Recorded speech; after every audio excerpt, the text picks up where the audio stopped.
Hello and welcome to another episode of Around the Horns. We're sitting down with Coach Jim Schlossnagle, SEC champion Coach Jim Schlossnagle of Texas baseball.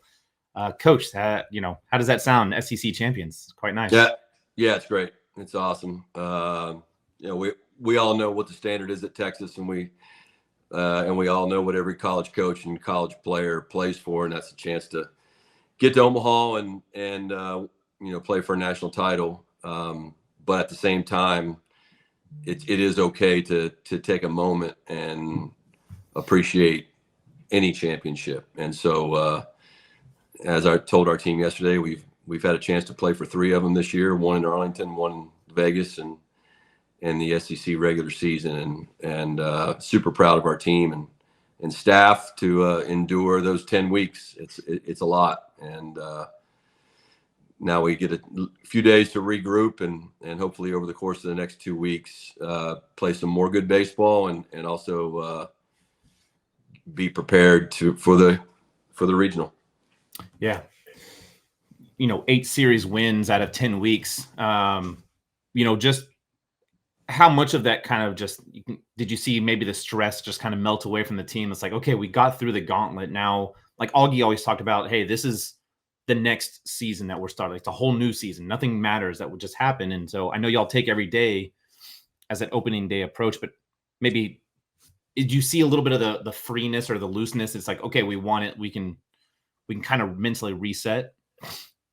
No, I didn't. Well, I think we do need a little mental reset. We're getting that, on Sunday. We'll get it. We'll have a super light workout on Monday. But, my challenge to the guys after Thursday night was simply, number one, congratulations. It's awesome. Number two, I mean, the game's not played with a light switch. You don't get to turn it off and then assume that you're going to be able to turn it on. So you still, yes, we won. So we earned the right to maybe do a few different things, pitching wise or something like that. But in reality, and I can promise you that bunch in the game we lost when we got down 5-1, I mean, they were still, we obviously got back in the game and even took a lead, right? Yeah. And they were super, super upset after the game, super angry, especially about the way a few things went down at the end of the game, which is just normal emotions between two teams, especially Texas OU. And so there was definitely a fierce determination in the third game, and we had to overcome a lot. That the second Witherspoon was different than the first one, but he was, as effective for sure.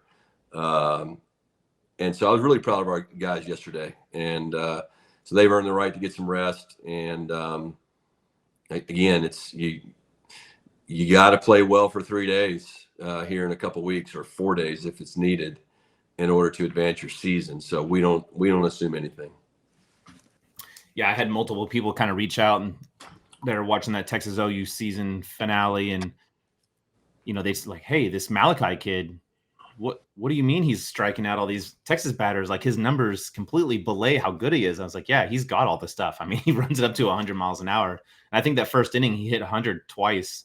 It was, y'all had to overcome some good pitching this weekend for sure. Yeah, we did. And we we have to be a better offensive team, that's for sure. But Malachi was throwing, we had a kid named Chris Cortez at A&M last year the shapes and velocity of his pitches were actually the exact same. He was running 97 to 100 miles an hour with 18 to 21 inches of run across the plate.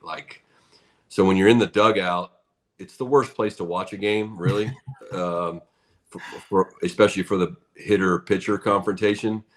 I watched that Wheels channel this morning, a replay of the game on YouTube, and the pitches that guy was throwing they're wiffle balls. And so yet again, the Crossland lefty in the middle game, the Witherspoon in the first game, all those guys were electric, and 2 of the 3 the Crossland and the second Witherspoon were actually significantly better in terms of their pure stuff velocity and pitch effect, pitch what we call pitch grades, than they have been all season. So if you don't think that the rivalry means something to somebody, it certainly does. And that's a credit to those kids and Skip Johnson. He's a great pitching coach.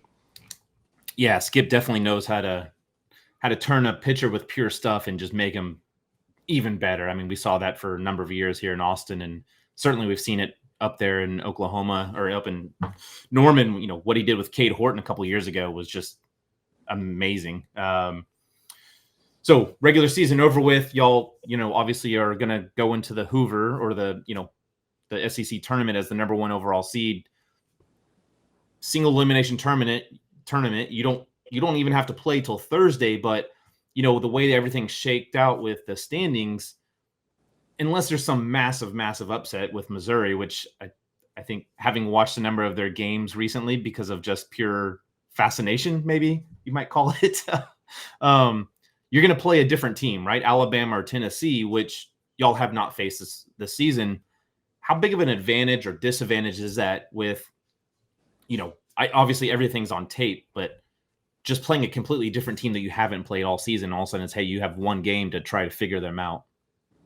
Yeah, it just means a lot of work, work that we haven't done yet. We obviously, if we were to play one of the 9-10 schools that we've already played, then we would just need a kind of a refresher of a watch, but we'll have to do a deep dive into them.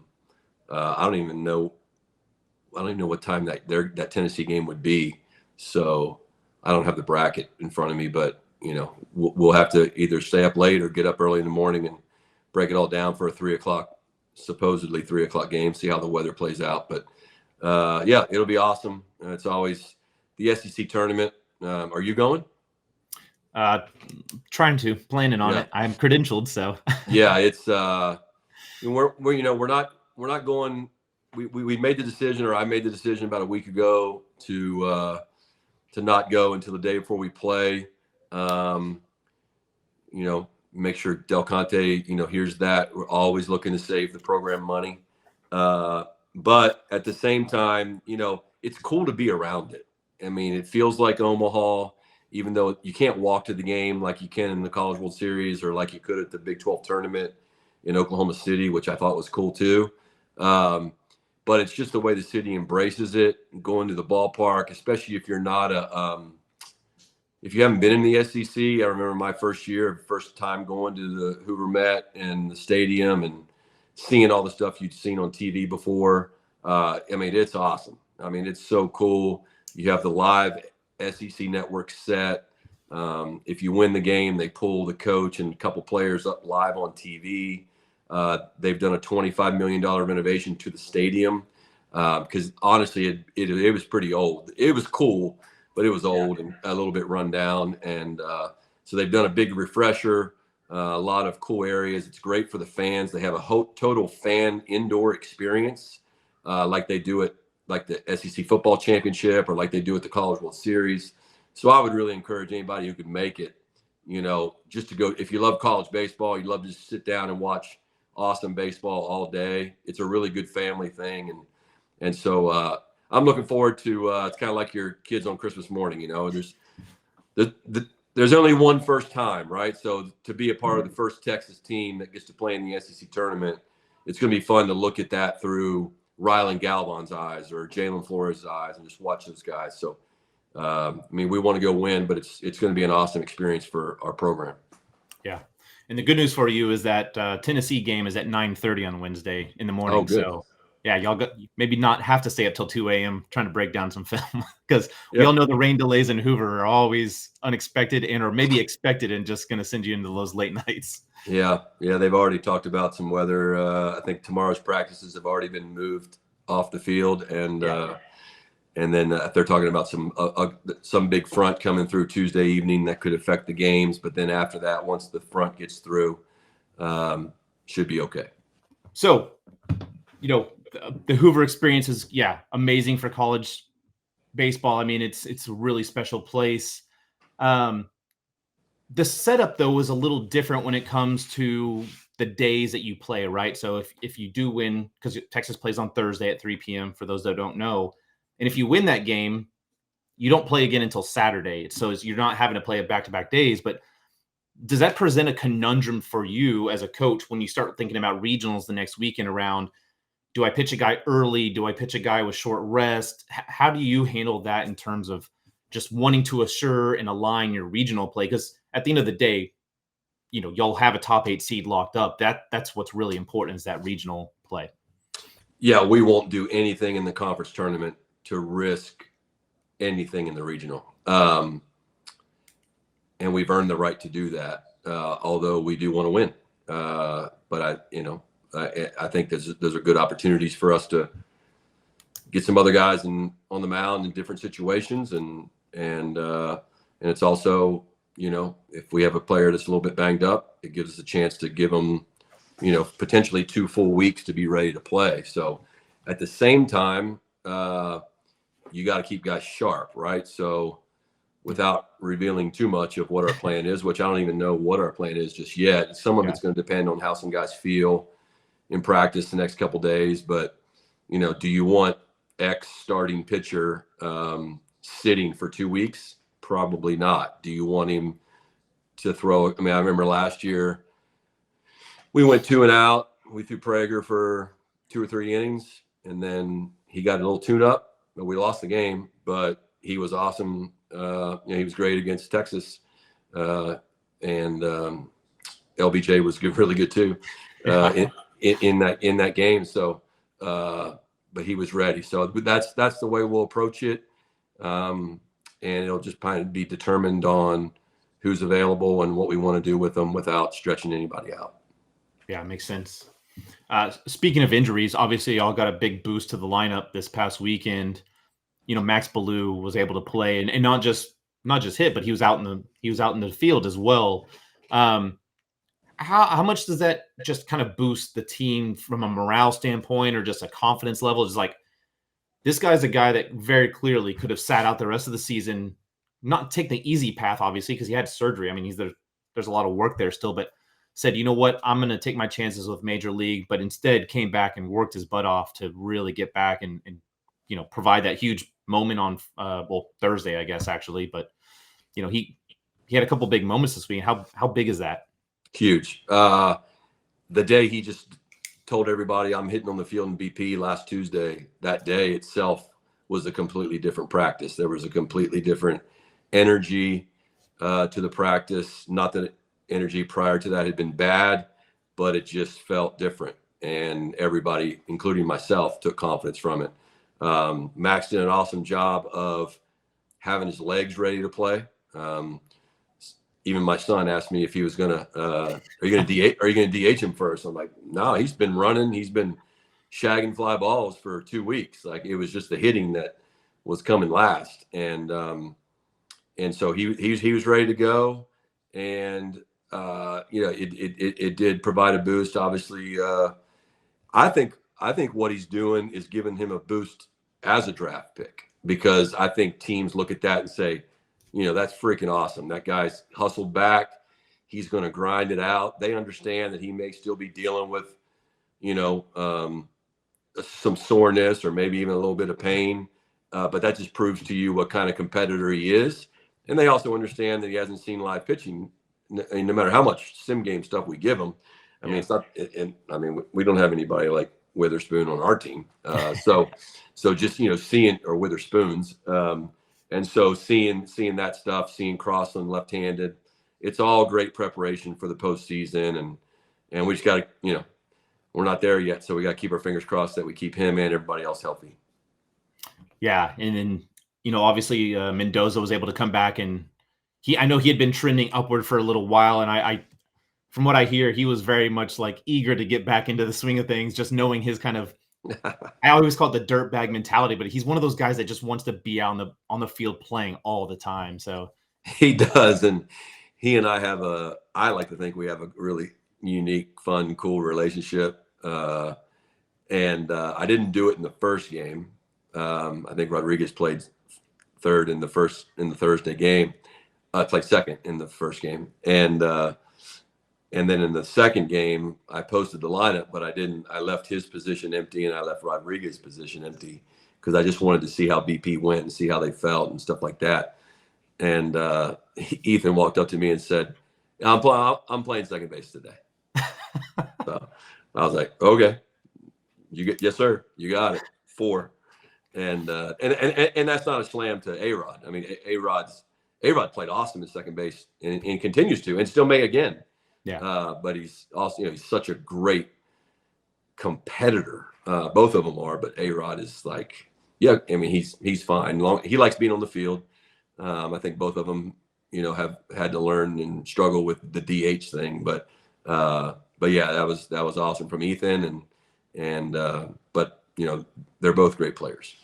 Yeah, I'm sure that's a really cool moment. Yeah, like I said, knowing Doza, I'm sure he was more than eager to get back out there on that when you were able to announce that. So, and then in talking about pitching this past weekend, how big of it is for the team to have a guy like Thomas Burns who, he started all of his games last year when he was at Arizona State before having to go down with an injury and learn a new role, kind of come back and change the way that he operates and, working with Max Wiener. But, I don't think he gave up a single run.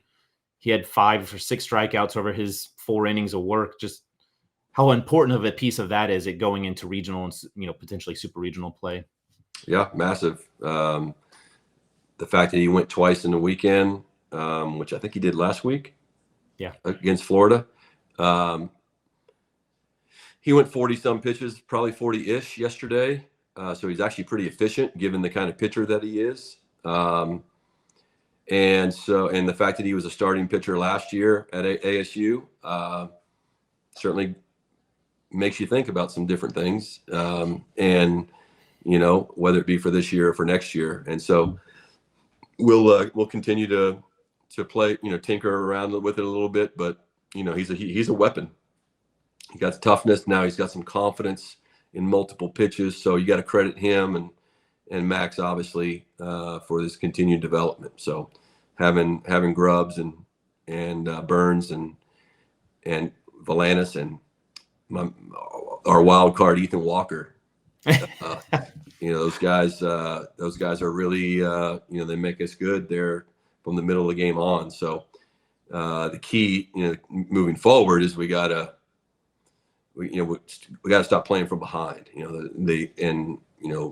Luke was awesome yesterday, giving us a chance Saturday to give us a chance to at least play from ahead a little bit, and he had to be to match Witherspoon. But I'm looking forward to see what Ruger does over the next couple of weeks. I'm real confident in Ruger and as a competitor, and obviously Max as a pitching coach. So I look forward to seeing what he looks like if he pitches this weekend, and what he looks like in the regional. Yeah, Ethan Walker's. I'm glad you mentioned him. There's guys throughout, starting in the fall when I was coming to some of the scrimmages, and then certainly throughout this season. There's several guys that I've mentioned to people various times. I'm like, you know what? That's a guy that I would not want to be in the batter's box against, just because they're coming from all kinds of weird angles, or it's like Aiden Moffett. Like Aiden Moffett has such run on both hand side and glove side. It's like you don't know where it's going sometimes. And Ethan Walker's coming at such a weird angle, and Valantes is coming from way above your head. It's like, man, it's the different angles and the shapes that the pitchers, but also Max Wiener is able to work on is pretty incredible stuff. Yeah. I think Max has done a phenomenal job. I think our entire staff has done a phenomenal job of, we know what the goals are, but I think the way I look at it is I don't compare us to other schools. I don't compare us to X school in the SEC or X school in the state. Like that's the comparison game that we don't get into. We compare ourselves to the best version of us. Like how are we getting the most out of our team? And, I can honestly say that we are. And could guys be better? Yes. Are we going to continue to try to help them get better? For sure. In the short term and the long term. But when you take a guy like Burns, who was a fledgling starter in the Pac-12, and then turn him into a power reliever, or or Valantes, a freshman that's just super unique and help him create pitches, or Max Grubbs, who's gone total next level, Luke, who's gone total next level, Sonye. It's the adjustments in season, and that's a credit to the player and the coaches, and not just the pitchers. There's position players too. But Ethan's a guy that he wasn't even traveling, and never complained. And he, one of his comments during the season was, "Coach, if I never step foot on the field at Dishbach, I will still have had a great experience. Like whatever I can do to help the team." And then he and Max, they tried something new, moved them on the rubber, went a little more crossfire, went a little lower actually, and now you create a unique look that can get us some outs. And the fact that it's the selfless attitude, whatever we need to do for the team, that really makes this group special. It is special, and I wish everybody watching this could spend time in the dugout with them. Yeah. I think the other thing that was unique this past weekend against Oklahoma was there was a lot of people going, what in the world? You started putting a number of different individuals, and they were all left-handed hitters, because obviously I'm sure the pitching breakdown and stats, or the splits for Dylan Crooks, obviously lended itself to a left-handed hitter. But they were seeing Cole Chamberlain, they were seeing a number of other guys, and they're, hey, isn't this kind of a big moment for a freshman, or isn't this kind of a big moment for a guy that hasn't played at this level like Ja'Kai Stewart? And how important is it for them though to get that kind of experience this time of season? Just they might be needed in a regional format where they have a guy that's the split say you have to use a left-handed hitter. Yeah, it's all about the quality of the left-handed hitter. It's not just can't just be. I'm not going to pitch it for Galvan just because it depends on who's in the game, who you're taking out, and who you're putting in. Crooks was certainly. He's nasty, super nasty on the righties, especially. In that particular game was unique because Jonah had come to us and was pretty sore, with his leg, and so we decided pregame to not even hit, see if it would feel better. And then as we got to that inning, obviously, A, it was on my mind that Jonah was available. B was, well, if I put him in the game, I got to make sure it's a spot where even if I tell him not to beat out, a double play ball, the competitive aspect of him is going to come into play, and then we risk hurting him. And so that's, if anybody's wondering, well, why didn't you hit, he's probably the best left-handed hitter on your bench in that moment. Why didn't you hit him earlier? You can make an argument that I should have, but the reason I just wanted to, if I was going to do it, I wanted to do it with 2 outs where, do you understand what I'm saying? Yeah. Because with 1 out, I was just long-term, I didn't want to get him hurt. But once we got to 2 outs, he didn't have his, he had to get his back. It took a while. I had to use an offensive timeout. But when you see the competitor that he is, he hadn't seen a pitch the whole day. Yeah. But that's, people who don't know baseball think that's crazy. And it somewhat is crazy. But special ones like Max Ballou, who he didn't see any pitches. He was so sick before the season started that his first at-bats were the ones in Arlington. And some guys like Chuck Bach said, some guys can wake up on Christmas morning and hit. And Jonah's one of those guys. So yeah, but yeah, I thought, Chamberlain's had big at-bats for us this year. Stewie's had big at-bats for us this year. So you never know how things change. Even in the postseason, you could have more injuries or something like that. So try to get all those guys many looks. And they get a ton of at-bats during our sim games. Those guys get 6, 7 at-bats, 8 at-bats. If you chart it out, they get a good 80 at-bats, that aren't in real games during the season, so that we can at least have them close to ready to play. Yeah, that makes sense. And then before we wrap up, wanted to call out, you mentioned Dylan Valantes just being that unique freshman, but obviously a semifinalist for the Golden Spice Award, which is just, that's huge as a freshman, right? Only 2 freshmen were announced as semifinalists. But yeah, how much does that just kind of continue to be this kind of wow factor around what he's able to do and the mentalities that he's able to keep throughout this entire process? Yeah, it's super special.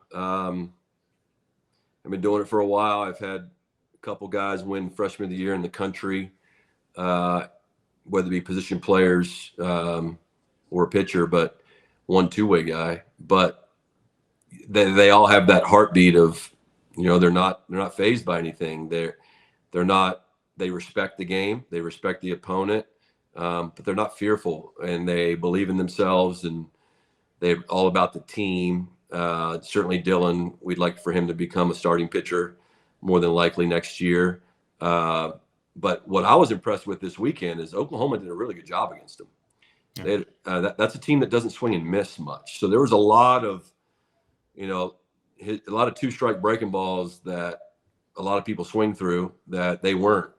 And so they drove him to, 47 pitches to get, and the fact that he was able to, he gave up it's my fault. I should have had Flores over in the 6-hole more. Second guessed myself on that one bad against Carmichael. I think got that hit. Mm-hmm. But yeah, he came back out in the 9th inning or whatever, 10th, whatever it was, and got him out. It was super impressive. And so I was pretty much decided that night that we weren't going to pitch him again, that weekend, because I think and that's a great example of, and I've used it with our team, is sometimes you lose the game, but you get deep into the bullpen and can affect the rest of the series. And it definitely affected the next day, because who knows, like, could I have used, if Valantes would have gotten 6 outs on 28 pitches or something the first night, I could have used him and helped us win the second game. Maybe helped Grubbs out a little bit against those lefties. But OU did a great job to where Valantes wasn't really even going to be available the rest of the weekend. So Dylan's awesome, and we're super glad he's on our team. That's for sure. Yeah, I was joking with one of my close friends, and I said, I don't know how much you watched Vince Young's years of football, but I said, this felt like a Vince Young Heisman like yardage moment where he would like purposely kind of take a sack and it's like, oh, well, I can just make it up on the next play. Like, you don't get the save, but you get the win. So yeah, they call that the vulture in baseball, where you give it up and then take it from the other guy. So yeah, he's been great, and he's built up, and so hopefully we can get him some good rest, get him a little tune up maybe this week, and then because we're once we get to the following week, all bets are off. That's when you save your arm for those moments to when your team needs you the most. Absolutely. Well, Coach, I'll let you get back to it. Appreciate the time, though, and thanks for stopping by to talk some baseball. And again, congratulations on just an awesome season so far, and looking forward to spending some late days in June, hopefully, following y'all as well. That'd be nice. We're looking forward to all the fun stuff that postseason brings. So just need everybody to plan on being at Dish Falk. I don't want to hear how hot it is. It's hot. It's going to be hot. There's going to be some day games. We can talk about that later. But I'm excited for everything that's coming up, and hopefully we'll play our best baseball. Yeah, I mean, you're speaking of Dish Falk. I was looking up some historical records, and I don't see a team that's gone 22-8 in SEC play that has finished been worse than number 2 overall seed. So for those that are not as familiar with baseball, that means certainly regionals will be played at Dish Falk. And then if Texas were to advance, they'd play super regionals at Dish Falk as well. So it does get warm in Austin. For those that don't know, Texas is a hot place. So drink lots of water and, come out to the Dish Falk and have a lot of fun. So yeah, look forward to it. Thanks for having me on. Thanks, Coach. Appreciate you. Welcome.